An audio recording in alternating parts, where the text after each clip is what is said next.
Ya, selamat malam, Jeff. Selamat malam Bang Masril. Wah, gimana nih kabarnya nih? Kabarnya sehat, sehat. Dan saya walafiat, Pak. Abang sendiri gimana kabarnya, Bang? Baik, baik, baik. Ini harus tetap semangat nih. Kalau anak muda harus tetap semangat ya. Tetap semangat untuk saat ini. Biarpun banyak tugas, kuliah, tapi harus tetap semangat, Pak. Oke, ya, Jeff, kita nanti kan mau ngomong-ngomong tentang networking nih ya. Karena memang salah satu alasan kenapa kita harus berorganisasi ataupun kita hubungan sosial itu kan membangun networking nih. Nah, apalagi mumpung kita masih muda. Kalau kita masih muda, kalau networking kita itu sudah luas, wah itu kita akan sangat dipermudah urusan kita. Nah, mungkin itu ya nanti kita akan bahas ya gimana caranya membangun networking. Nah, sebelum kita lebih jauh, mungkin si Jeff bisa memperkenalkan diri terlebih dahulu nih kepada teman-teman. Silakan. Oke, selamat malam Bang Wasril, penonton setia Bang Wasril Tanjung pastinya. Yang pertama, Jeff berterima kasih Abang sudah mengundang Jeff pada malam hari ini. Izinkan Jeff memperkenalkan diri. Kenapa? Karena tak kenal maka tak sayang. Iya. Tak kenal maka tak sayang. Ya, jadi nama saya Jeff Sitepu, biasanya dipanggil Jeff. Jeff mahasiswa hubungan internasional semester 6 di Universitas Kristen Indonesia, Jakarta Timur, di Cawang. Kegiatan Jeff saat ini fokus, pastinya fokus kuliah, itu yang pertama, dan fokus juga berorganisasi, dan pastinya fokus membangun relasi. Nah, itu yang penting, Pak. Iya. Oke. Semester berapa sekarang, Jeff? Sekarang Jeff menempuh semester 6. Sebentar lagi magang, skripsi, dan mudah-mudahan selesai. Oke. Nah, kan tadi kan kuliahnya di Jakarta tuh ya, di Universitas Kristen Indonesia Jakarta. Tapi kok di Jambi? Karena dari semester 2 kan corona, Bang. Jadi waktu corona pada pulang semua nih. Jadi dari semester 2 sampai sekarang semuanya by online. Oh, iya, betul ya. Baik. Kalau ini pengalaman organisasi ataupun prestasi lainnya yang pernah didapatkan sama Jeff apa saja nih? Silakan diceritain. Ya, kalau yang pertama organisasi ya. Kalau organisasi mungkin Jeff ikut misalnya seperti Forum Pemuda Kreatif Wakil Wali Kota Jambi. Kemudian misalnya organisasi Persatuan Mahasiswa Jambi Jakarta Raya. Karena mahasiswa di Jambi ini ada juga wadahnya di Jakarta, Permaja. Organisasi yang diikuti. Kemudian pernah juga mengikuti salah satu ajang Yayasan Duta Batik Jambi tahun 2021, saya pernah ikut dan pernah dapat prestasi jadi wakil 3 pada tahun 2021. Nah, organisasi-organisasi lain sih mungkin organisasi-organisasi di gereja juga saya mengikuti. Kemudian kalau di kampus dia nggak ikut nih Bang, tapi lebih banyak berinteraksi di luar. Oh, lebih banyak membangun relasi di luar ya. Oke. Ya. Kenapa tuh? Karena begini ya, kalau menurut Jeff kan relasi ini kan memang sangat penting dan seperti misalnya Jeff ini kan jurusan hubungan internasional. Nah, kadang-kadang juga dari dosen juga kadang menekankan bahwa bagaimana kita mau berinteraksi dengan orang lain di luar negeri sana, sedangkan kita kadang-kadang nggak berani berinteraksi dengan orang sekitar kita di daerah kita, misalnya di Jambi. Nah, ini kan kita perlu bangun relasi dari lokal dulu Bang, baru menuju ke internasional. Meskipun ilmunya HI, tapi kan dimulai dari hal yang kecil dulu. Jadi relasi itu penting, wadah atau organisasi penting, ataupun kalau misalnya tidak mengikuti organisasi, secara individu pun bisa, tapi tentunya perlu belajar terus peningkatan skill capacity misalnya. Mungkin seperti itu Bang. Oke. Baik, nah nih kita langsung aja nih. Kalau menurut Jeff, kenapa sih kita mesti punya relasi yang banyak, networking yang luas? Apa sih alasannya? Alasan mengapa kita harus punya relasi, Bang? Karena seperti dia mengutip satu ahli ya, Aristoteles kan dia pernah bilang tuh, manusia itu zoon politikon, dia harus berinteraksi, dia tidak bisa sendiri. Nah, inilah makanya kita perlu relasi. Contohnya ketika kita misalnya saat ini misalnya mau persiapan magang. Nah, kalau kita mau persiapan magang, agak sulit kalau kita tidak punya relasi gitu. Kalau secara misalnya prosedural umum, nah itu agak berbeda ceritanya Bang, ketika kita punya istilah anak zaman sekarang itu channel orang dalam. Nah ini beda. Jadi mengapa harus kita punya relasi? Karena relasi ini kita tidak tahu apakah nanti relasi yang kita punya sekarang ini akan membawa kita ke masa depan misalnya. Nah ini bisa jadi karena ketika kita misalnya mempunyai relasi misalnya di kalangan pemerintah Kota Jambi. Nah kalangan pemerintah Kota Jambi ini kan berarti kalangan atas pejabat publik. Nah ketika kita kenal mereka bisa kasih akses informasi atau akses ilmu dan pengalaman. Contoh nyatanya saat ini ya Bang, misalnya ketika bergabung dalam suatu forum pemuda kreatif Kota Jambi. Nah ini ketika bergabung di situ, Bapak itu langsung mentransfer ilmunya, bagaimana latar belakang dia, bagaimana dia menjadi entrepreneur, birokrasi segala macam. Nah ini kalau kita mendapatkan ilmu seperti ini kan berguna sekali bagi kita di masa depan. Kemudian misalnya kalau kita kenal seperti ini kan kita bisa minta tolong kalau ada keperluan keluarga dan lain-lain. Ini memang hal kenyataan yang zaman sekarang terjadi gitu. Kadang-kadang kalau tidak ada relasi agak sulit begitu Bang. Jadi memang saat ini menurut relasi itu penting sekali dan mungkin bisa dikatakan cukup krusial. Nah krusial ini kenapa? Karena itu tadi ketika kita tidak punya relasi kita agak sulit untuk untuk kita membangun suatu daerah misalnya atau misalnya di dalam proses magang dan lain sebagainya. Jadi tentu saja relasi ini sangat penting dan sangat perlu dan sangat harus disadari oleh kita sebagai pemuda bahwa ayo kita cari koneksi, kita cari jaringan. Nah mungkin seperti itu Pak. Oh, oke, ya betul-betul. Jadi memang salah satunya tadi mempermudah urusan kita gitu kan. Nah tapi terkadang memang betul sih pengalaman Abang waktu kuliah dulu ketika Abang tuh pengen jadi presiden mahasiswa nih, Bang, apa yang bisa saya lakukan biar jadi presiden mahasiswa gitu kan. Pada waktu itu mahasiswa yang lain tuh nggak berani gitu, malu lagi kan. Nah, jadi berarti mungkin salah satu modal biar kita tuh punya banyak jaringan kayaknya kita tidak punya malu ya. Iya, ya, kita harus berani. Kita harus tidak malu dan kita harus pede Bang. Nah seperti Bang Wastir ini kan pernah menjadi presiden mahasiswa Bang. Iya. Tentunya ketika Bang menjadi presiden mahasiswa pasti skill-skill kepemimpinan Abang pasti muncul kan. Nah itu skill-skill seperti itu kan susah dapat di dalam kelas kuliah. Nah ini kan perlu hal-hal di luar sana. Seperti Abang menjadi presiden mahasiswa, pasti Abang ketika menjadi presiden mahasiswa itu ada skill-skill kepemimpinan dan pasti ada manfaat yang Abang dapatkan ketika Abang berinteraksi dengan orang-orang di kalangan rektorat Unja misalnya Pak. Betul. Kalau seandainya cuma di fakultas Abang saja, cuma di prodi Abang aja, gimana bisa terpilih jadi presiden mahasiswa? Nah makanya ya di kampusnya kita udah tahu ya.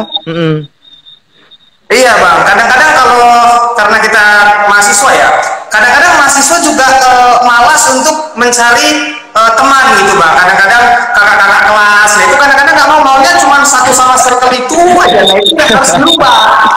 Betul. Kalau seperti itu, nah inilah pemuda kita ini harus dilatih yang seperti itu mahasiswa sekarang. Contohnya jadi UKI ini kan kampus Kristen nih banyak banget. Jadi ya jangan main di fakultas JEM aja, tapi main juga di fakultas lain. Jadi ketika misalnya contohnya nih JEM kenal dengan mahasiswa kedokteran, rupanya mahasiswa kedokteran ini sepupunya menteri perikanan misalnya atau sepupunya menteri pertahanan. Nah ini kan menjadi kenalan bagi kita relasi. Tapi kita harus yang tadi Bang bilang, kita harus berani dan kita jangan malu. Anak-anak muda sekarang kan banyak malu. Tapi kalau sama pacar nggak malu, nah itu yang ada sulit sekarang.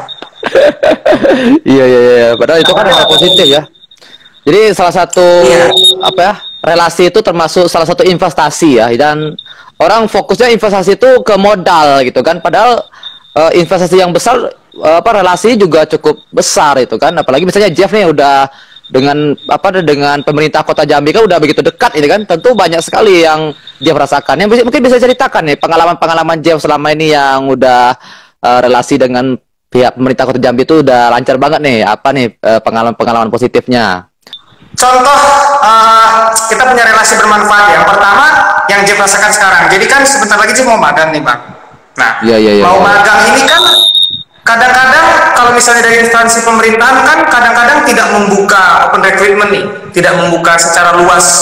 Nah, tapi berbeda halnya kalau kita misalnya kenal dengan orang atas, kita bisa masukkan permohonan dan bisa diterima tanpa adanya open recruitment. Nah ini kan sangat bermanfaat bagi Jeff. Kalau misalnya tadi contohnya Jeff tidak kenal dengan pemerintahan, ya mungkin Jeff nggak jadi magang di pemerintah, mungkin magang di luar. Nah ini kan contoh-contoh nyata yang sekarang seperti yang Jeff rasakan itu contoh-contoh nyata. Kemudian misalnya misalnya seperti kadang-kadang kan Jeff suka tuh membantu masyarakat, misalnya ada keluhan itu Jeff follow up ke kecamatan. Nah, kalau ada keluhan-keluhan yang kita follow up ke kecamatan seperti itu kan, kalau kita tidak kenal dengan camatnya, bagaimana kita mau follow up gitu? Bagaimana kita mau mengasih suatu masukan? Kadang kan Jeff suka kasih masukan nih Bang bagi pemerintah Jambi, misalnya terkait dengan banjir. Nah, bagaimana banjir di kota Jambi? Nah, kalau banjir berarti itu kan ranahnya banyak nih, ranah PUPR, kemudian ranah juga dari Dinas Perhubungan, Dinas Sosial, segala macam. Nah, kadang-kadang kalau kita ngasih usulan secara umum, itu kadang-kadang tidak masuk, nggak sampai ke atas gitu Bang. Tapi kalau kita langsung misalnya ngasih masukan kepada misalnya Wakil Wali Kota Jambi misalnya, mungkin baik protokol atau baik ajudan gitu, atau misalnya ke camat langsung, nah ini kan bisa ditindaklanjuti langsung dengan catatan yang ngasih ide dia tahu, oh yang ngasih ide ini Jeff ini sering ngasih masukan nih, nah mungkin bisa kita pertimbangkan idenya, karena idenya misalnya bagus nih. Nah kalau misalnya kita tidak kenal, berarti kan secara umum masyarakat mungkin ya udahlah, lantalah itu siapa sih. Nah mungkin itu hal-hal seperti itu sering terjadi dan kerap kali terjadi Bang di zaman seperti ini. Contohnya yang kemarin ini, bukan kemarin ya, jadi kalau Bang ingat kemarin kota Jambi banjir nih. Nah kota Jambi banjir ini ada yang nanya sama Jeff gitu kan, menurut Jeff gimana solusinya? Karena kan tidak kewenangan Pemkot saja. Jadi banjir di kota Jambi itu Bang mungkin sebagai pengetahuan juga. Jadi banjir yang terjadi di kota Jambi itu banyak drainase atau saluran-saluran itu yang bukan kewenangan pemerintah kota saja, tapi ada kewenangan balai di sana, kemudian ada kewenangan pemerintah provinsi. Jadi artinya Pemprov, pemerintah provinsi, kemudian balai dengan tupoksinya juga harus ikut menyelesaikan banjir di kota Jambi.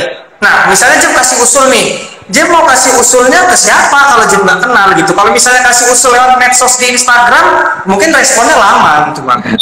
Tapi kalau kita misalnya kenal dengan salah satu pejabat di sana, kepala dinas perhubungan misalnya, kan kita bisa WhatsApp langsung, dan kadang-kadang mereka juga senang kalau kita kasih masukan gitu kan.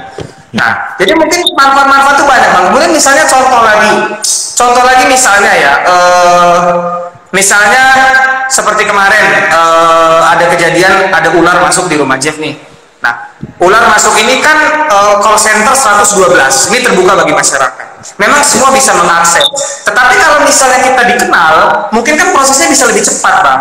Oh ini Jeff ini sering kasih ini, mungkin bisa kesini dulu, tetapi tentu melihat juga urgent prioritasnya juga gitu. Tapi kan kalau kenal, wah ini bisa nih gitu, cepat karena ini si ini nih gitu, si ini dekat dengan ini, oke kalau lama di gini, nah mungkin kan hal-hal seperti itu tuh sering terjadi Bang, bahkan terjadi memang, di Jeff pun terjadi. Jadi kalau bicara contoh banyak, misalnya magang, kemudian akses gitu, misalnya lagi seperti beberapa hari lalu jadi ada yang kerja di rumah Jeff itu Bang, ada yang kerja di rumah Jeff, dia mengeluhkan tentang salah satu infrastruktur gitu ya. Nah Jeff punya relasi ke lurahnya, ya Jeff manfaatkan, komunikasikan. Memang di situ Jeff bertindak tentunya sebagai pemuda ya, sebagai pemuda aktif ataupun mahasiswa, bukan bertindak sebagai seorang eksekutif atau yudikatif gitu, atau pemerintahan, tapi kan bertindak sebagai pemuda. Tapi kan kalau kita kenal, kita bisa sampaikan bahwa ini ada keluhan seperti ini. Jadi istilahnya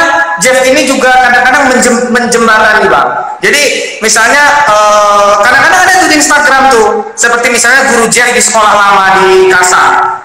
Misalnya banyak sampah nih, dia foto kadang-kadang dia kirim ke Jeff gitu. Jadi kan ya Jeff forward ke camat terkait gitu kan, mungkin jadi bisa tahu juga gitu. Ini kan penting.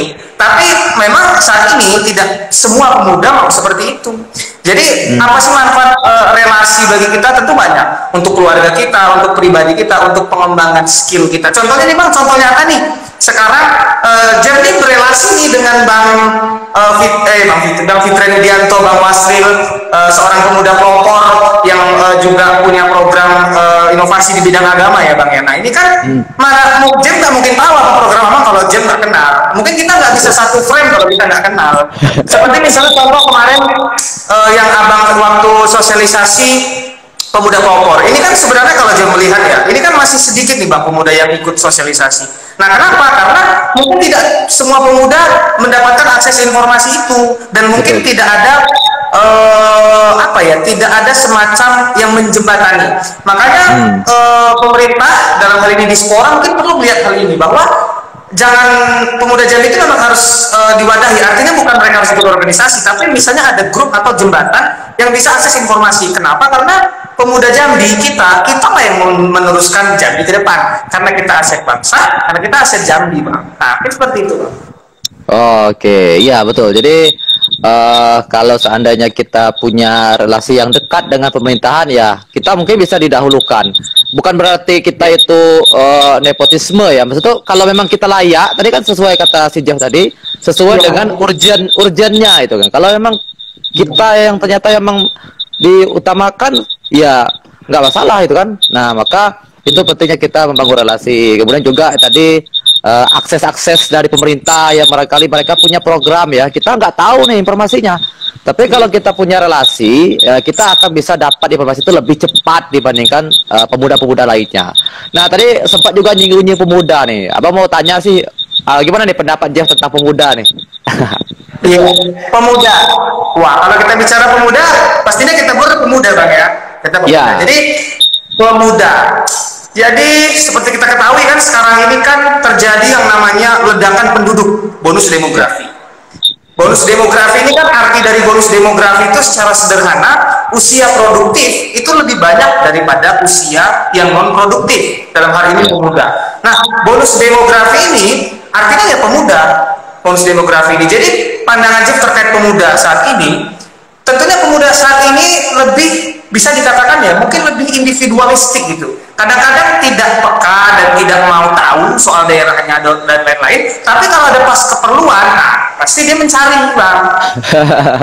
Betul.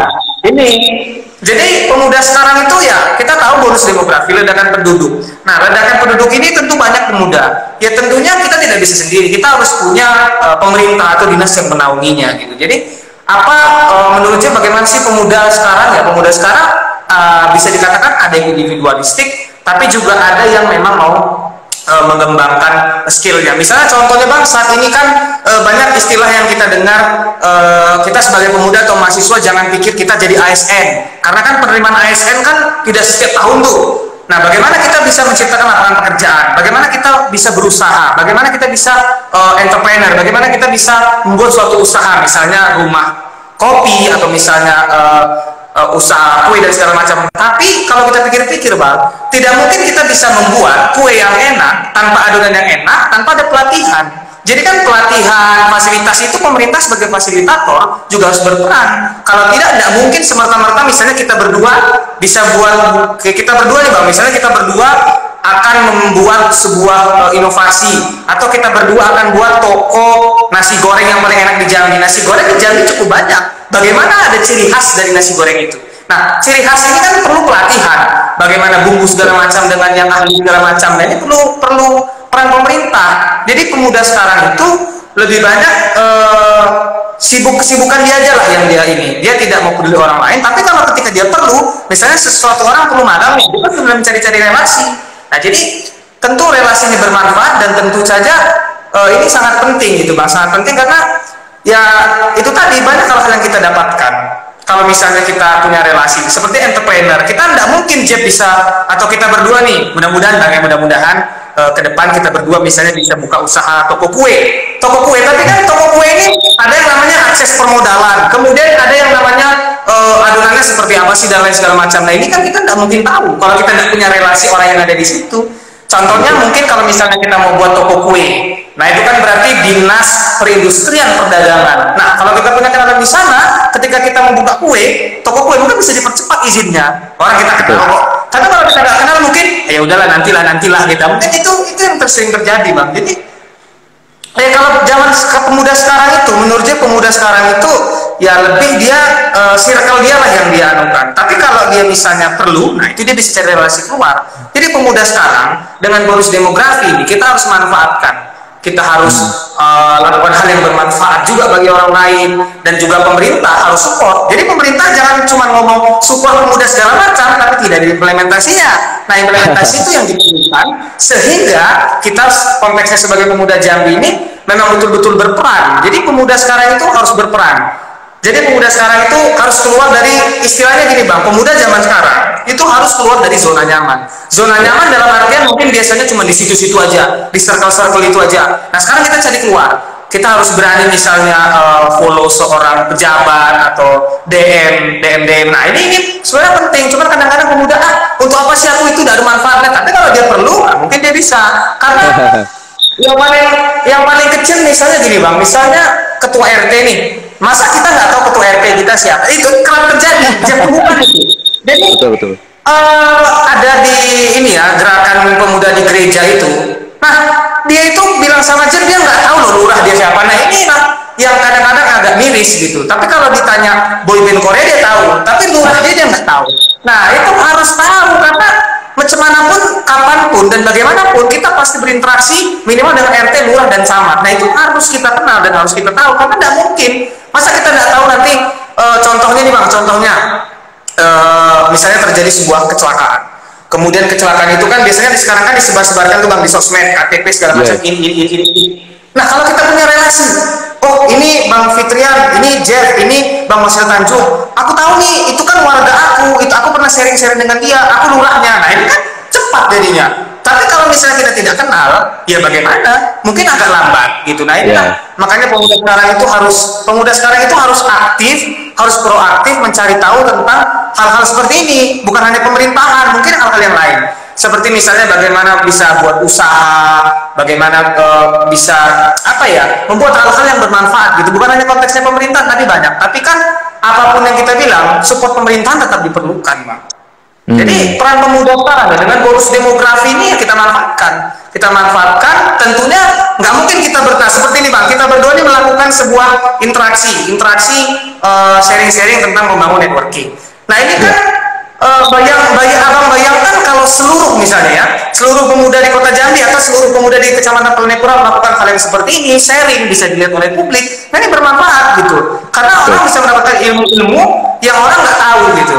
Daripada kita misalnya main game gitu ya, itu boleh lah main game refreshing, tapi ya kita harus pikir apa sih yang bermanfaat gitu. Jadi kalau tadi abang tanya bagaimana menurut pemuda saat ini harus terus dilatih, pemuda saat ini harus aktif, harus keluar dari zona nyaman, bang. Oke. Keluar dari zona nyamannya itu kata kuncinya, karena emang banyak lah anak muda sekarang itu ngikutin alur ya gitu.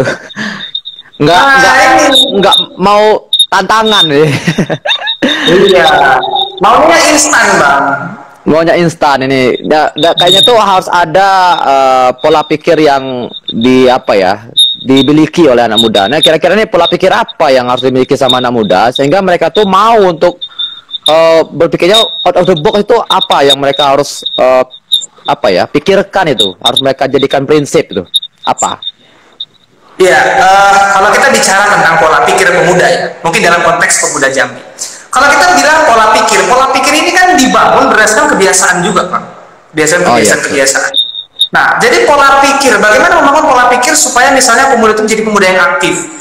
Mungkin dia gimana ya? Dia perlu berinteraksi dengan orang lain tentunya. Jadi bagaimana misalnya Jeff nih, bagaimana Jeff punya pola pikir yang misalnya harus mendukung pemerintah, harus begini, harus begitu, karena kita pasti punya masa depan gitu. Masa depan ini misalnya cita-cita dan harapan kita berbeda, tapi kan pola pikirnya ini zaman sekarang ini, kalau bicara pola pikir bang, pola pikir orang itu banyak. Yang ada individualistik, kemudian ada yang sukanya kolaborasi segala macam. Nah, bagaimana cara membangun pola pikir pemuda yang memang betul-betul bisa misalnya berkontribusi untuk daerah, atau memang bisa pola pikirnya mungkin yang penting sekarang bagaimana sih jadi cara relasi.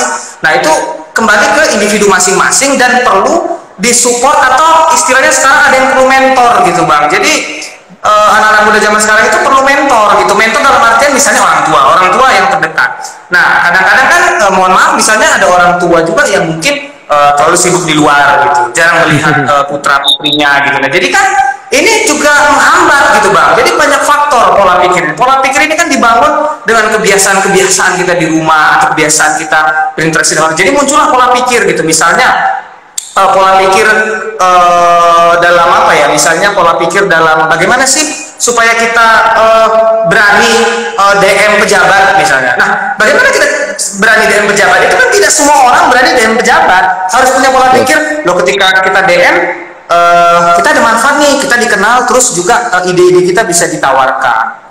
Nah, itu penting sekali Bang. Jadi ya kalau kita bicara pola pikir, bagaimana cara membangun, yang pastinya poin pertama itu memang dari individu. Tapi kalau dari individunya nggak mau, ya bukan dibiarkan begitu saja. Harus ada mentornya, harus ada wadahnya. Kalaupun tidak mengikuti organisasi, ada peningkatan skill. Ini perlu perhatian dari pemerintah, mungkin Dinas Pemuda Olahraga. Seperti yang saya katakan tadi kan, support pemuda segala macam. Seluruh pemerintah pasti support pemuda, pasti. Tapi implementasinya seperti apa? Gitu. Contohnya seperti kemarin kan misalnya waktu kita datang nih Bang, rapat organisasi rapat pemuda dan organisasi. Nah, Abang bayangkan nggak, kursi itu banyak kosong Bang. Betul. Nah, nggak ada tidak lanjutnya.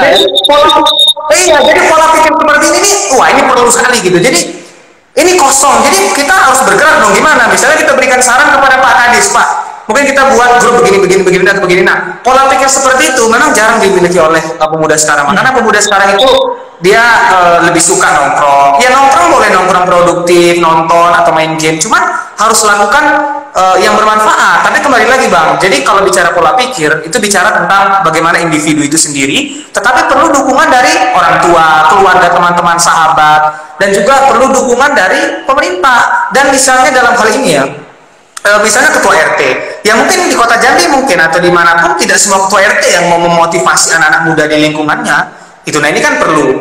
Jadi perlu juga dari atas misalnya instruksi bagaimana sih pemuda kota Jambi bisa aktif, ya di Dispora bergerak, kecamatan, kelurahan, RT. Nah ini penting. Jadi kalau misalnya bagaimana pola pikir itu ya harus dilatih Bang. Cara melatihnya salah satunya seperti kita berdua ngobrol ini melatih pola pikir kita berdua kan, bagaimana Jambi depan, bagaimana, meskipun ya mungkin yang kita omongin mungkin tidak tepat atau mungkin masih banyak yang perlu dikoreksi, tapi kan paling tidak ini kan salah satu uji mentalitas keberanian kita untuk berani ngomong depan publik gitu. Jadi bagaimana membangun pola pikir untuk supaya keluar dari zona nyaman? Yang pertama, kita harus ada mentor, ada yang membimbing kita, terutama orang tua, keluarga, dan juga kita harus jangan sendiri-sendiri gitu. Kita harus sering komunikasi dengan orang tua, keluarga, teman. Itu kita banyak-banyak melihat sosial media itu, melihat yang baik-baik. Mungkin sosial media boleh refreshing, tapi kan setidaknya ada hal-hal yang perlu kita ketahui. Misalnya Jeff pengen menjadi seorang kepala daerah misalnya. Nah, tentu untuk menjadi kepala daerah perlu relasi, itu yang pertama. Kemudian yang kedua, perlu juga yang namanya skill tadi gitu. Kalau kita tidak dikenal orang, kita tidak ada skill, ya tidak bisa. Karena kan kalau zaman sekarang ini seperti kita ketahui kan Bang, nilai IPK itu kan tidak menentukan lagi ya. Karena yang menentukan itu dia pengalaman, termasuk gaya bicara dan segala macam itu kan. Nah, itu yang mungkin penting sekarang. Jadi pada intinya bagaimana cara membangun sebuah pola pikir yang memang bagus untuk pemuda sekarang. Yang pertama, kesadaran individu dan didorong oleh mentor-mentor, didorong oleh orang tua. Nah, jadi orang tua pun apakah orang tua berperan penting? Sangat berperan penting. Ketika orang tua itu memotivasi anaknya, kamu kenalan dengan ini, karena itu pasti dia langsung mau, karena itu orang tuanya. Itu dia harus berinteraksi dengan teman-teman sebayanya, jangan hanya di zona nyaman. Jadi poin pentingnya bagaimana cara bangun pola pikir, pastinya kesadaran individu yang didorong oleh orang tua, teman-teman, dan sahabat terdekat. Nah, kalau misalnya sahabat atau teman-teman yang nggak peduli gimana? Nah, inilah perlu yang namanya orang tua. Orang tua juga berperan penting agar pola pikir itu terbangun, kebiasaan-kebiasaan itu. Mungkin seperti itu, Pak. Oke, ya. Jadi Abang dapat beberapa poin yang Abang catat, bahwasanya untuk membangun pola pikir itu pertama memang dari kesadaran ya, dari kesadaran pribadi. Tentu kesadaran ini nggak bisa lagi duduk nongkrong sendirian, tiba-tiba sadar itu kan, gitu nggak bisa ya. Dia butuh butuh trigger atau butuh sesuatu yang dilakukan. Misalnya tadi kata Jeff, update di media sosial, melihat dunia itu kan. Tadi kalau Jeff bilang kalau misalnya kita mau jadi kepala daerah atau menjadi anggota dewan atau mau jadi apalah itu kan, ya tentu kita harus update juga dengan perkembangan, mau itu tuh apa yang kita lakukan. Kalau seandainya anak muda hanya fokus ke aktivitas yang mengasyikkan saja, tapi ternyata tidak membuat dirinya berdaya di masa depan, itu rasanya rugi saja itu kan.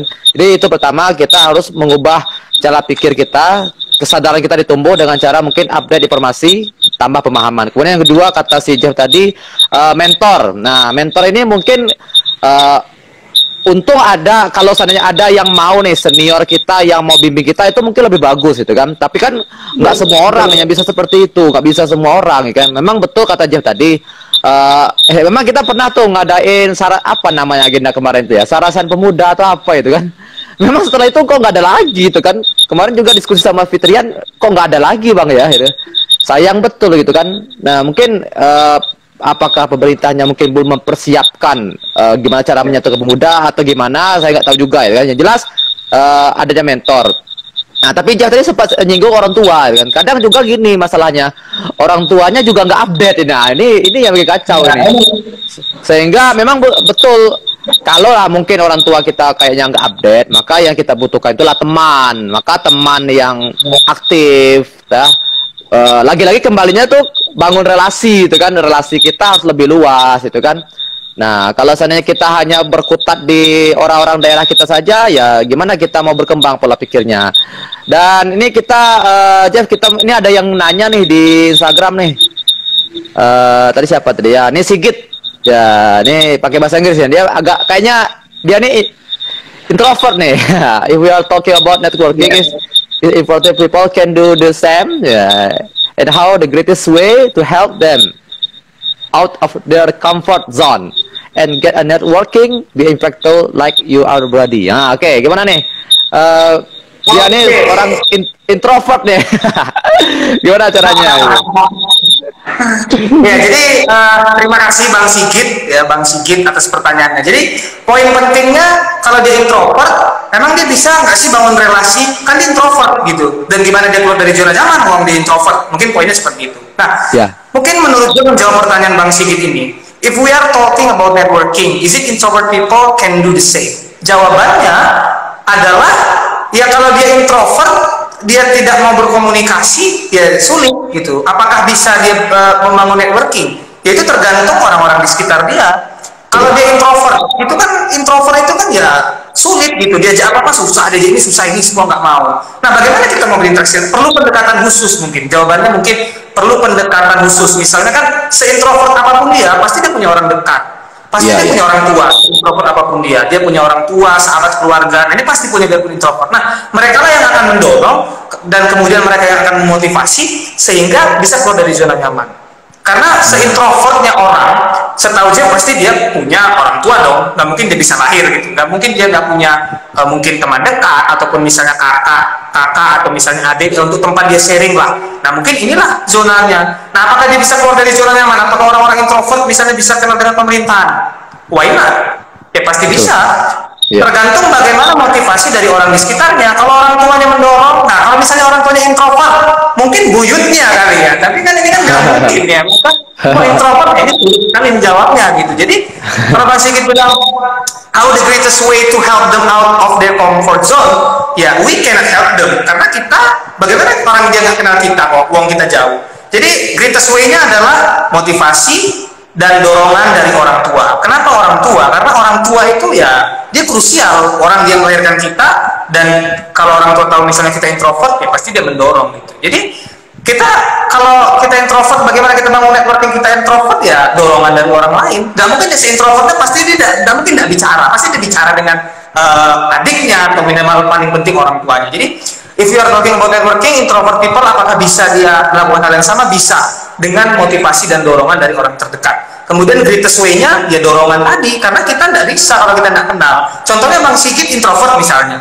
Nah, kalau Bang Sigit introvert, Jeff malu dong mau ngomong. Mungkin Jeff berani ngomong, tapi abang kayak malu-malu atau apa ya, kita terputus. Tapi kalau misalnya Bang Sigit ngobrol sama orang tua, nah ini jauh berbeda. Terus dia mendorong, akhirnya keluar yang dari zona nyaman. Jadi keluar dari zona nyaman, apapun sifat kita, dorongan itu perlu. Kalau introvert, ya bagaimana peran orang tua kita, bagaimana peran teman-teman kita. Jadi mungkin poinnya itu, apakah bisa dengan dorongan dan motivasi dari orang tua tentunya. Greatest way-nya adalah orang terdekat. Mungkin itu Bang. Betul ya. Bang orang terdekat yang dimaksud bisa jadi teman kita, bisa jadi teman satu organisasi atau teman satu tongkrongan. Itu bisa memicu mendorong kita untuk bisa ngomong ya. Wah ini kayaknya Bang Fitrian juga gabung nih. Ya, oke. Kita lambaikan tangan aja ya. Iya, ya. Oke. Iya, ini pemuda yang aktif juga nih dari KPS ya, luar biasa nih. Nah, lanjut kita bahas tentang nih gimana nih tahapan kita mau membangun networking tuh dimulai dari mana sih? Titik awalnya tuh di mana itu? Setelah itu endingnya tuh bakal gimana itu? Iya, jadi cara membangun networking. Jadi kalau kita bicara cara membangun networking di zaman sekarang ini kan Bang, ini kan era namanya era digitalisasi. Betul. Era yang namanya semua itu bisa by phone, gitu. Kirim surat bisa via PDF, nggak perlu ke kantor, nggak perlu lagi kirim-kirim seperti zaman dulu. Nah, jadi kita manfaatkan digitalisasi ini. Ya sekarang misalnya ketika kita mau kenal dengan pejabat pemerintahan misalnya, Jeff Rasi sudah tidak ada lagi pejabat pemerintahan yang tidak punya Instagram. Meskipun misalnya Instagramnya itu mungkin dipegang sama ADC-nya, ajudan, protokol segala macam. Tapi kan paling tidak ketika kita kenal misalnya dengan ajudan misalnya, nah ini kan meneruskan langsung ke pejabat terkait. Gitu kan kita bisa kenalan. Nah pertanyaannya, apakah membangun koneksi itu harus DM-DM-an? Ya jawabannya ya tidak. Kita juga bisa membangun secara langsung. Misalnya, cara bangun koneksi yang pertama sosial media itu penting sekali. Nah kemudian yang kedua, apakah selain sosial media bisa? Ya bisa. Caranya bagaimana? Misalnya kita bangun relasi tidak perlu HP tapi orang tua. Orang tua ini kan pasti banyak kenalan nih. Nah, kita perlu yang namanya sharing dengan orang tua. Misalnya, Mami kenal nggak ini? Soalnya Jeff mau kuliah nih, mau magang nih, bisa nggak Mami bantu kesini? Nah, dengan Mami, dengan orang tua kita menjembatani kita kenal. Nah, ini kan penting. Jadi, bagaimana cara bangun koneksi? Yang pertama, memang kita harus manfaatkan era digitalisasi dengan sosial media. Sosial media ini bukan bicara tentang hanya Instagram, Facebook, dan bahkan TikTok sekalipun, kita bisa kenal dengan TikTok. Karena kalau istilahnya zaman sekarang itu kita DM pejabat aja bisa gitu Pak, DM pejabat meskipun misalnya nggak dibalas, tapi kan kita udah DM udah senang gitu ya, tapi ya mudah-mudahan dibalas gitu. Tapi kan jadi bagaimana cara bangun koneksi? Yang pertama di era digitalisasi, manfaatkan HP kita, terutama memang Instagram, karena Instagram ini banyak isinya ya, pejabat-pejabat kalangan publik, eksekutif dan lain-lain. Jadi kita juga harus berani, kita mau kenalan dengan lurah, camat, RT, kita harus berani. Nah kemudian yang kedua, di luar dari sosial media tadi, orang tua, orang-orang sahabat kita, mungkin kita bisa duduk nongkrong di suatu tempat seperti ini. Nah kita bertanya, kira-kira Mami punya relasi, itu kan interaksi langsung namanya Bang, tidak by sosial media. Kemudian apakah ada cara lain kita membangun koneksi? Ada. Cara kita lain membangun koneksi adalah kita melakukan sesuatu yang bermanfaat di lingkungan kita. Tapi kan biasanya Bang sekarang kalau orang-orang membuat sesuatu apapun itu hal kecil biasanya diposting, diupload gitu kan, termasuk juga kan begitu, dan rata-rata semua seperti itu. Jadi kalau konteksnya zaman sekarang memang digitalisasi. Kalau misalnya kita membersihkan selokan di 2 RT, nah kita pemuda aktif nih membersihkan selokan 2 RT. Orang tidak akan tahu kalau kita tidak posting, Bang. Tidak mungkin tahu. Kalau kita tidak posting, orang tidak tahu.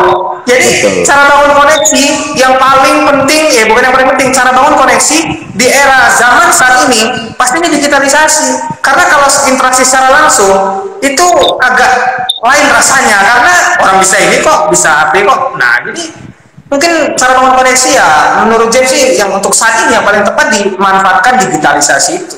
Manfaatkan Instagram itu. Misalnya, ya kota Jambi ada 11 kecamatan. Jadi 11 kecamatan ini kita mau kenalan dengan seluruh camat ini, ya bisa. Kita cari namanya, kita lihat di Instagram, memang sudah kita harus berani. Assalamualaikum, kita kenalan gitu. Kalau misalnya tidak lewat sosial media, mungkin agak sulit Bang. Kalau misalnya tadi kita membersihkan parit nih di 2 RT, ya orang-orang sekitar kita mungkin jadi kenal kita tahu. Tapi kan biasanya sekarang dikomunikasikan lewat yang namanya status WA, status Instagram, atau mungkin yang lebih viral mungkin TikTok gitu. Jadi cabut rumput sedikit aja udah main TikTok. Jadi orang tahu gitu. Jadi cara membangun koneksi saat ini dimulai dari hal-hal kecil. Tapi pastinya hal-hal kecil ini di handphone, karena kalau di luar handphone mungkin anak muda sekarang kurang ini rasanya, karena kalau secara langsung itu agak ini. Bahkan orang lebih sering ngobrol berjam-jam di video call daripada ketemu langsung. Bahkan orang terdekat aja, misalnya Jeff di sini, di luar ada orang, itu kadang-kadang telepon aja malas ketemu gitu. Orang kita bisa sekarang di video call kok. Ya, zaman sekarang inilah yang perlu seperti ini. Jadi cara membangun koneksi, yang pertama manfaatkan digitalisasi, kemudian yang kedua manfaatkan lingkungan sekitar kita, keluarga dan segala macam kan pasti punya kenalan. Nah, tapi kan keluarga segala macam punya kenalan ini pun pasti mereka semua punya sosial media. Jadi kembali lagi ke sosial media.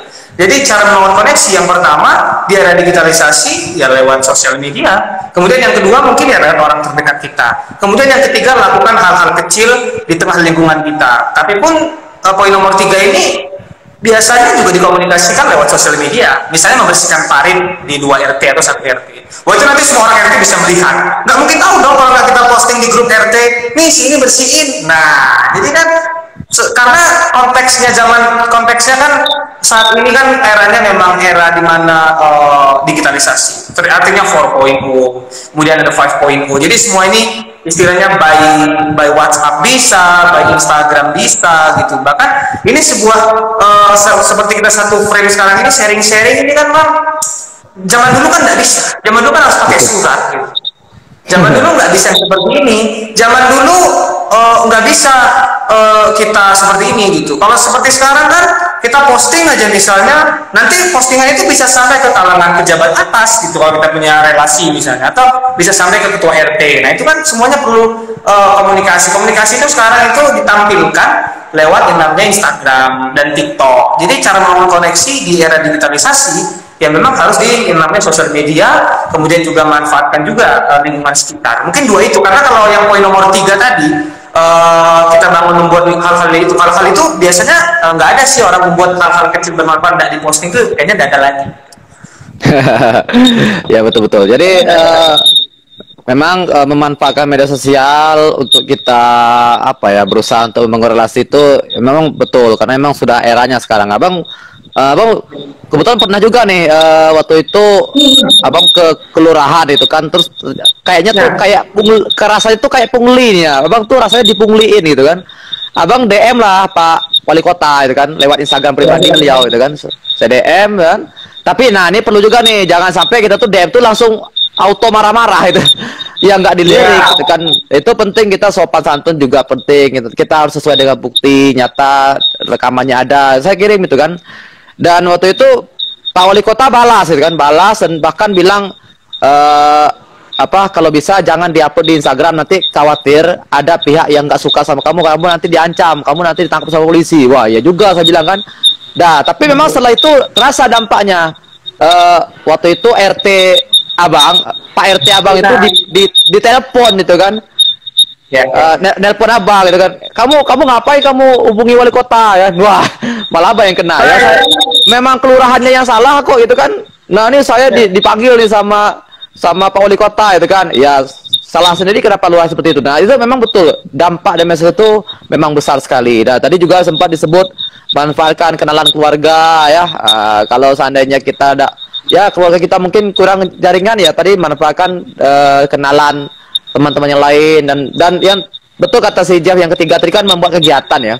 Nah abang tuh terasanya ketika abang sering bikin podcast ini ya Jeff itu kan, karena sering bikin kegiatan seperti ini, jadi kalau mengundang mau untuk sharing dengan abang itu tuh lancar ya. Kalau kita belum pernah bikin kegiatan ya, orang tuh mau menerima ya, kayak Jeff nih mau diskusi sama abang nih, karena mungkin Jeff udah pernah lihat sebelum-sebelumnya. Nah lagi-lagi karena diupload kan, kalau nggak diupload mungkin Jeff nggak tahu kan. Jeff mungkin mikir juga ada siapa nih Bang Wasri itu kan. Nah jadi betul eranya sekarang adalah era konten ya. Konten is the king, konten memang is the king, but distribution is the king kong. Nah itu abang tadi bikin reels di Instagram ya. Jadi memang yang kita lakukan itu memang mungkin bagus ya, keren gitu kan, tapi itu hanya sebatas konten. Tapi yang penting itulah mendistribusikannya ke media sosial. Makanya ada istilah content is the king, but distribution is the king kong ya, raja hutannya. Oke. Jadi itu ya. Jadi tadi sudah sedikit disampaikan oleh Jeff gimana cara kita membangun. Jadi mulai aja dulu gitu kan. Nanti akan ada di lirik. Nah, jadi kalau kita punya portofolio, kalau kita punya ya personal branding sebelumnya, mungkin kita akan dilirik gitu kan. Nah, jadi harus itu dulu. Jangan langsung ujuk-ujuk tiba-tiba marah gitu kan. Itu mungkin nggak baik juga ya. Oke. Nah, Jeff, ini kita masuk tentang kalau seandainya ya. Kalau seandainya Jeff menjadi iya, nih kalau seandainya Jeff jadi wali kota ya. Untuk membangun pemuda apa yang harus dilakukan, Jeff? Kalau kita bicara seandainya ya, seandainya Iya, Jam itu jadi wali seandainya. kota. Atau anggota DPR atau apa gitu kan. Seandainya Jam ada di kursi pemerintahan lah bang gitu ya, eksekutif, Ah ya, itulah, betul. legislatif. Jadi untuk pemuda di zaman saat ini kita perlu membuat program, dan program itu bukan hanya program tapi dianggarkan. Program itu Oh, dianggarkan. iya. Jadi sekarang ini kalau kita lihat pemuda di Jambi ini banyak yang konten kreator, YouTube segala macam, promosikan Jambi segala macam. Tapi kadang-kadang tidak ada wadah yang tepat, jadi bergerak sendiri-sendiri. Nah, ketika itu ada suatu wadah yang difasilitasi pemerintah dan dianggarkan, Jambi bisa maju. Contohnya misalnya, contoh kecil di Jambi, ya seperti yang kemarin waktu rakor itu kan sedikit sekali tuh. Kenapa? Karena Ya. tidak ada wadah.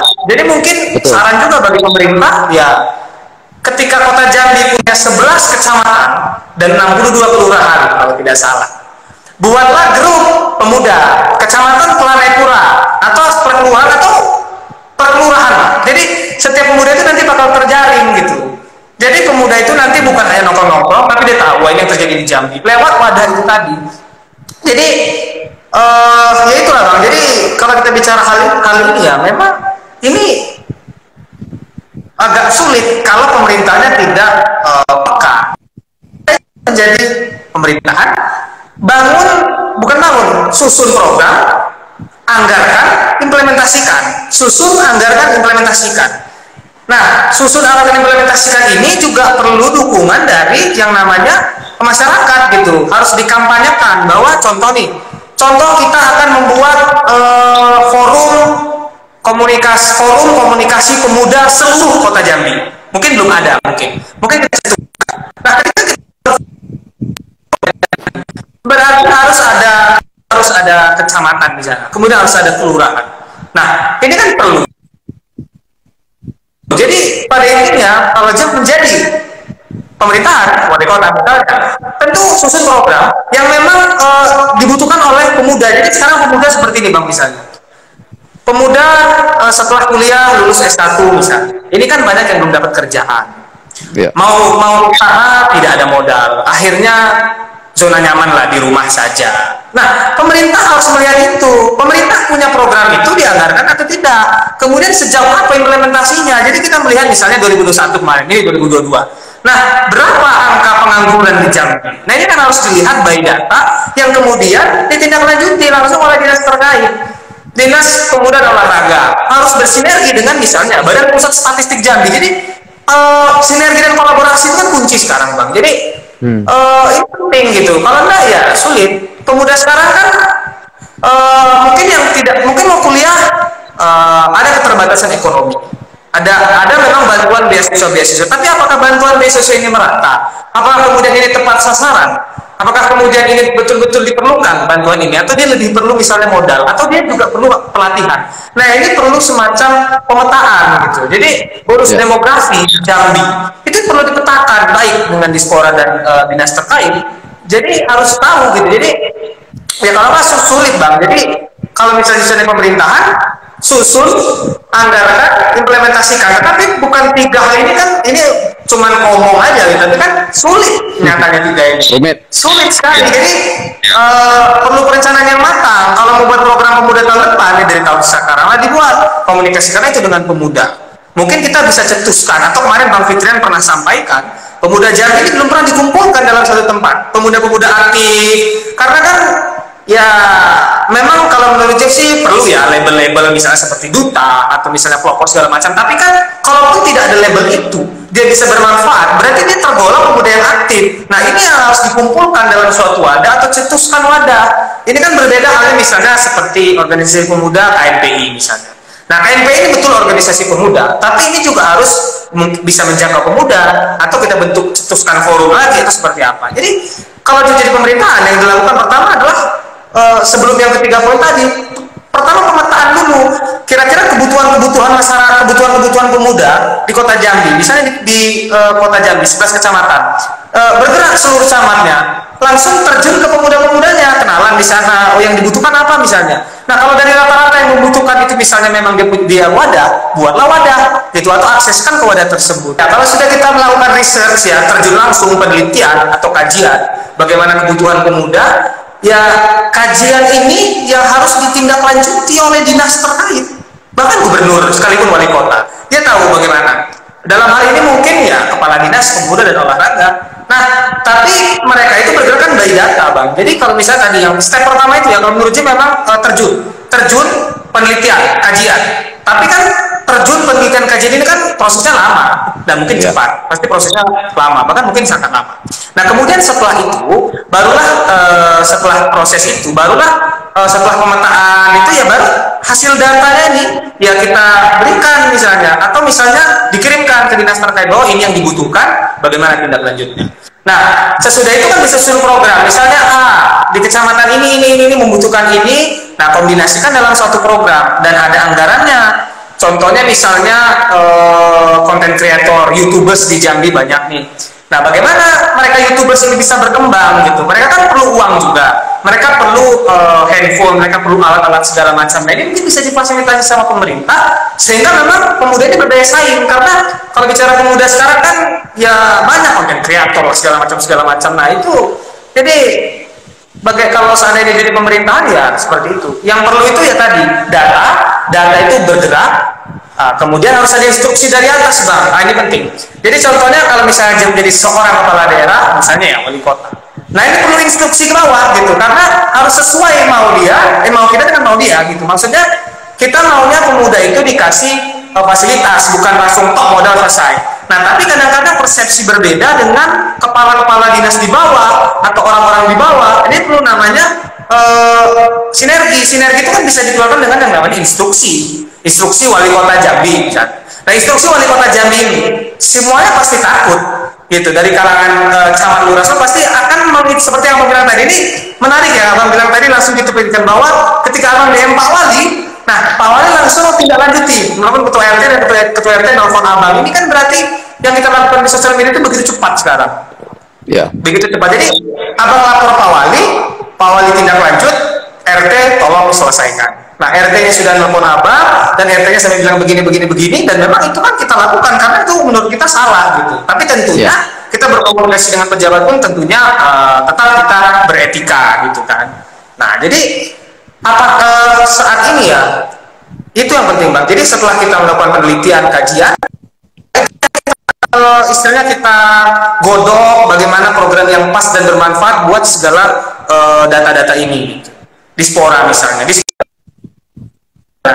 Pertanyaan itu pertukaran pemuda antar negara. Pemuda tahu nggak Jambi seperti apa? Tapi jangan sampai dia tahu negara lain, dia nggak tahu potensi Jambi. Nah itu, jadi boleh program seperti itu, program pertukaran pemuda, segala macam pertukaran. Tapi ada juga program lokal yang memanfaatkan masyarakat lokal wisdom dan kemudian berdampak. Jadi jawabannya adalah bagaimana itu tadi, Bang, harus dimulai dari step-stepnya by step. Jadi susun, anggarkan, implementasikan. Tapi sebelum tiga ini yang tadi perlu yang namanya penelitian, kajian, komunikasi dan segala macam by data, sehingga keluarlah memang kebijakan-kebijakan yang betul-betul berorientasi kepada pemuda. Contohnya pemuda sekarang butuh modal. Apakah pemuda itu kita kasih modal terus selesai? Ya enggak. Kita harus berikan pelatihan dengan mentor yang terkait dengan itu misalnya. Misalnya contoh suatu franchise teh yang terkenal, kita punya potensi teh Jambi Kayuwaro. Nah, mungkin kita bisa bayangkan bagaimana kalau teh Kayuwaro itu, Bang. Bagaimana kalau teh Kayuwaro itu seperti salah satu franchise, salah satu tea yang terkenal di dunia. Bagaimana kopi-kopi lokal misalnya seperti, nah ini bergabung misalnya Beraso Coffee. Ini kan kopi Arabica, Liberica dan Robusta khas Jambi. Nah, ketika ini diolah menjadi suatu yang seperti kopi es krim segala macam, kita bisa pasarkan ke internasional. Tapi perlu yang namanya relasi dari lokal dulu untuk mencapai seperti itu. Jadi ya intinya kalau seandainya menjadi pemerintahan, kepala daerah, wali kota misalnya, ya susun, anggarkan, implementasi, dan sebelum ini perlu kajian, penelitian, by data, tindak lanjuti data itu sehingga menghasilkan kebijakan yang betul-betul dibutuhkan oleh pemuda. Iya, jadi ngomong-ngomong tentang susun, anggarkan, implementasikan, ini kan juga, apalagi kalau anggarkan ini kan berhubungan dengan anggota DPR ya. Kalau kita lihat anggota DPR kita kan itu dari kalangan anak muda itu kan kurang gitu kan. Apakah karena itu terhambat? Karena abang tuh pernah nanya sama Dispora itu kan, Bu, itu kan anggaran Dispora untuk pemuda itu berapa sih, gitu kan? Dan abang tanya ternyata, hah cuma segitu bu, itu kan? Untuk pemuda kota Jambi itu kan? Waduh, ya kan? Nggak bisa kalau seperti ini bu, kalau memang mau ini ya. Jadi nggak tahu nih apakah dari eksekutifnya yang kurang atau karena legislatifnya yang kurang. Abang nggak tahu juga tuh. Tapi tadi karena sempat disinggung susun anggarkan implementasikan, kayaknya butuh ada orang yang dorong gitu kan. Memang mungkin dari orang pemerintahannya butuh anak muda yang banyak itu kan, biar ya bisa lah untuk memberikan ide. Apalagi sekarang kan era digital, kalau ngasih ide tentang digitalisasi kepada orang yang tidak muda lagi itu kan kayaknya agak nggak penting gitu kan. Waduh, padahal kita anak muda tuh bilang ini penting banget gitu kan. Nah, gimana nih pandangan si Jeff tentang hal ini itu? Ya, kalau terkait dengan pemerintahan ya, DPR misalnya, DPRD Kota Jambi. Kalau kita melihat secara kenyataan, memang kebanyakan di situ udah tua-tua, anak muda bahkan minim sekali. Nah, mungkin ini ke depan perlu difikirkan dalam konteks di Jambi. Jadi ya DPRD mungkin perlu merekrut anak-anak muda. Jadi contohnya begini, contohnya kan kalau kita melihat kalau di kepresidenan itu kan ada staf khusus milenial, staf khusus milenial. Nah, staf khusus milenial ini yang memang bekerja secara inovasi mereka sebagai pemuda. Contohnya Bang Billy Mambrasar, karena dia pernah main ke kampus Jember UKI. Dia kan dari Papua, dia sekarang jadi staf khusus milenial, staf khusus milenial. Nah, staf khusus milenial ini bisa jadi inovasi di Jambi. Tetapi tentunya ini melihat bagaimana ini ya, bagaimana otonomi daerah. Karena kan perlu yang namanya peraturan segala macam. Jangan kita buat inovasi tapi tidak sesuai dengan aturan dari Kemendagri misalnya. Itu kan harus perlu dilihat. Tapi ya kalau bicara kursi pemerintahan, anak muda itu harus ada di dalam posisi itu. Karena kadang-kadang ya mungkin kalau yang sudah agak-agak non produktif ya, bicara agak-agak non produktif ini, memang kadang mereka minim ide atau memerlukan ide. Memang bisa kita memberikan ide, terus mungkin mereka implementasikan. Tapi kan akan lebih oke kalau kita ada duduk di situ. Nah, bagaimana cara duduk kita di situ? Relasi yang pertama, ya. Yang penting sekali. Relasi untuk kita duduk di situ. Nah, balik lagi relasi. Kemudian yang kedua, apakah cukup relasi? Tidak. Kita perlu yang namanya skill, relasi, skill. Nah, jadi kalau menurut pandangan juga terkait dengan hal ini, ya memang anak muda itu butuh duduk di pemerintahan, eksekutif, legislatif. Karena itu yang diperlukan. Karena kalau kita bicara kan sebenarnya kita berdua dan pemuda-pemuda Jambi inilah penerus Jambi ke depan. Kenapa jadi bilang penerus Jambi ke depan? Karena di Jambi ini pemuda banyak, bonus demografi, ada ledakan penduduk. Nah kemudian ini penting gitu. Kita lah penerus Jambi. Nah bagaimana kita meneruskan Jambi misalnya? Lainnya kita perlu duduk di kursi pemerintahan. Tentunya ya kita juga harus melek politik. Gitu. Jadi pemuda juga harus melek politik. Karena ya zamannya udah seperti itu bang itu. Apakah pemuda harus melek politik? Ya karena tadi bersinggungan dengan pemerintahan. Karena kan untuk menjadi DPR, wali kota segala macam kan politik jalurnya. Gitu. Meskipun ada jalur independen, tetapi kan politik. Karena abang tadi menyinggung itu, ya maka kita harus melek politik. Bahkan pemuda harus terjun dalam politik itu. Tentunya dengan politik yang baik gitu. Kita harus belajar. Tapi kan kita tidak semata-mata langsung terjun. Kita harus juga belajar. Nah itulah perlunya relasi. Jadi kalau misalnya kita kenal misalnya sama Pak Maulana, wakil wali kota Jambi, untuk menjadi wakil wali kota Jambi itu tidak segampang buat mie terus jadi, tapi banyak gitu, dari dia punya puskesmas segala macam. Nah itu kan perlu kita pelajari bagaimana caranya. Jadi apakah gara-gara anak muda yang kurang duduk di pemerintahan? Jawabannya ini agak gantung nih bang. Kalau Jeff bilang iya, berarti anak muda duduk situ. Apakah anak muda duduk situ bisa berubah? Itu melihat lagi bagaimana pemuda itu gitu, karena kan mohon maaf sekarang ya tidak semua DPRD pure langsung jadi DPRD, kan ada hal-hal yang mungkin. Nah jadi ya jawabannya mungkin kalau dibilang iya salah, kalau bilang tidak salah. Jadi jawabannya adalah gantung. Tapi jawaban yang menurut jam sekarang yang tepat adalah anak muda memang harus duduk di kursi pemerintahan untuk masa-masa yang akan datang.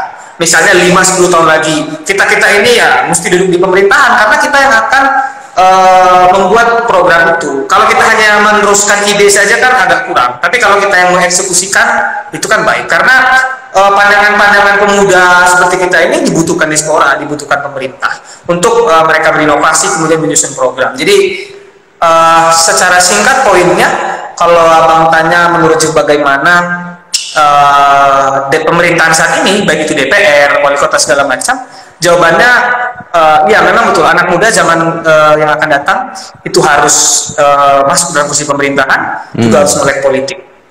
Nah kemudian poin yang penting juga, apakah pemuda-pemuda ini harus masuk pemerintahan agar ada dianggarkan? Ya ini mungkin jawabannya ya iya, karena kalau enggak bagaimana gitu, karena kan ASN kebanyakan kan aparatur sipil negara sekarang memang usianya sudah mulai atau bahkan non produktif, bahkan udah banyak pensiun. Penggantinya adalah milenial, atau kita ciptakan misalnya staf khusus milenial atau seperti apalah kemasannya, yang penting itu berguna bagi milenial, berguna bagi kita sebagai anak muda. Jadi ya poin penting dan yang poin penting utamanya, apakah dengan anak muda masuk di pemerintahan, DPRD, wali kota, dan segala macam, misalnya kita jadi camat misalnya, apakah akan bisa merubah ke depan? Bisa. Karena pandangan-pandangan kita ini berbeda dengan pandangan mereka yang sekolahnya udah lama, gitu kan. Mereka kuliahnya berapa tahun lalu. Kita kuliah dengan zaman yang saat ini begitu cepat, digitalisasi begitu cepat. Jadi, ya bisa. Jawabannya, iya, memang anak muda dibutuhkan untuk masuk dalam kursi pemerintahan ke depan. Tetapi perlu relasi. Nah ini dia, kalau tidak ada relasi nggak mungkin. Itu sulit sekali. Kita harus bangun personal branding di awal biar relasi kita makin bertambah, dan mungkin itu bisa untuk kita bergerak ke depannya itu sedikit lebih mudah ya. Oke Jeff, ini udah 1 jam lebih loh kita ngomong-ngomongnya, nggak terasa ini ya. Keren, seru, mantap ya. Karena mungkin sudah lama juga nih, closing statement nih tentang tema kita pada malam hari ini. Oke. Iya. Nggak terasa udah 1 jam ya. Mungkin besok kita bisa 1 jam lagi bang, supaya bisa ngobrol lagi. Jadi mungkin Jeff memberikan closing statement kiat-kiat. Wah, kiat-kiat ya. Jadi ada 5 poin penting.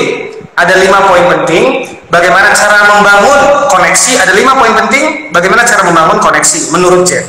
Yang pertama harus berani dan mulai dari lokal. Kenapa lokal? Karena tidak mungkin langsung internasional kalau tidak dari lokal. Berani mulai dari lokal. Kemudian yang kedua, lakukan hal yang bermanfaat, misalnya seperti membersihkan slogan atau apapun itu yang bisa dijangkau publik gitu. Dijangkau publik untuk apa? Ya supaya kita menambah relasi, lakukan hal yang bermanfaat, dan itu biasanya sekarang dipublish dan bisa dijangkau publik. Ketiga, percaya diri, pede, harus percaya diri dan pede. Keempat, jangan merasa sungkan dan tetap beretika, artinya tetap ada etika, dan jangan pernah merasa sungkan untuk komunikasi dengan kalangan atas, dan jangan malu. Dan yang kelima, bangun citra positif. Citra positif penting, karena ketika orang melihat kita, berarti kita bisa berdampak bagi orang lain dengan citra positif. Jadi 5 poin ini penting: berani, percaya diri, lakukan hal yang bermanfaat, jangan merasa sungkan dan tetap beretika, dan bangun citra positif. Mungkin 5 kiat ini bisa membantu kita semua untuk membangun koneksi. Mungkin Jeff tutup dengan pantun ya. Jadi sedikit pantun dia tutup. Jadi sungai Batanghari airnya tenang, sungguh tenang deraslah ke tepi. Pemuda Jambi ayo maju dan berkembang, bersama kita membangun koneksi. Ya, jadi itu. Ya. Jadi terima kasih. Jadi memang perlu kita pemuda Jambi harus berkolaborasi ya, biar bisa ya maju itu kita sama-sama. Jadi jangan individualis atau mungkin kita memikirkan kelompok kita sendiri. Kita harus kolaborasi gitu kan. Sulitnya menyatukan pemuda itu karena nggak mau berkolaborasi dan tidak berpikiran terbuka, itu yang kita yang kita sedihkan itu kan. Betul, pola pikirnya harus kita ya bikin terbuka sehingga kita tuh bisa lebih mudah sharing kemana-mana, kita bisa berkolaborasi dengan siapapun. Nah itu bisa mempercepat sebuah perubahan yang terjadi. Oke, Jeff, terima kasih atas diskusinya. Semoga kedepannya mungkin kita diskusi lagi dengan topik yang berbeda. Semoga kuliahnya di Universitas Kristen Indonesia lancar dan cepat lulus ya. Terima kasih bang, semoga abang kuliahnya juga lancar. Jangan lupa, sungai Batanghari airnya tenang, sungguh tenang deraslah ke tepi. Pemuda Jambi ayo maju dan berkembang. Baik, saya Wasit Tanjung di sini mohon undur diri, dan Jeff juga mohon undur diri. Terima kasih. Kita tutup. Selamat malam dan sampai jumpa di pertemuan berikutnya. Oke, dadah. Malam. Yo. Thank you, Oke. Bang.